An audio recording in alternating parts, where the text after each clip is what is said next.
I'm Clementine Morgan, and I'm going to do a little zine reading from my zine, Fucking Magic.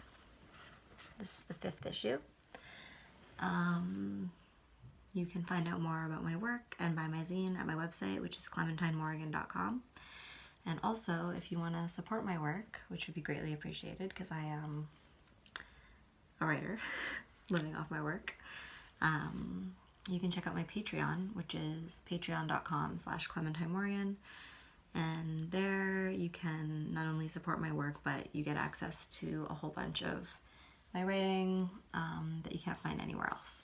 So thanks. And the piece I'm going to read is about sexuality, so just a heads up.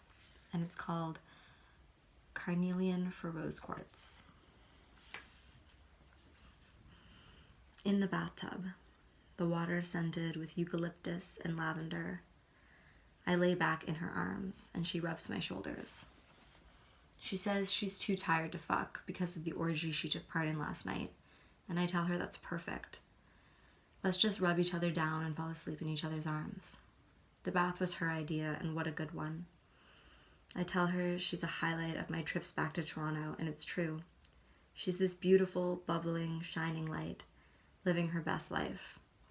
She's kind and generous, and she makes me feel really good. She rubs my shoulders and my neck. I press myself back into her and feel myself relax. When we take a break to drink some water, I ask her to let me rub her shoulders, and she tells me she's not done with me yet. So I lean back into her again. I close my eyes. I notice how difficult it is for me to receive this generosity, this pleasure for the sake of pleasure, this care. I look forward to returning the favor, to making her feel good, but I try to understand that making me feel good is making her feel good too. Between fits of laughter, excessive compliments, and heartfelt conversations, we exchange touch until our skin is pruned from the water. She tells me her clit is rose quartz, and she wonders if my clit were a gemstone, which would it be? Later I decide that my clit is definitely carnelian. She says her roommates probably think we're fucking, but we are literally exchanging massages and laughing about how beautiful we find each other. We finally leave the water, wrap ourselves in bathrobes, and head to bed. A little kitten jumps between us while we sleep. With her here, I am healing a sexual history in which my pleasure was always secondary, if it was considered at all. I am finding pleasure and sexuality that extends beyond fucking.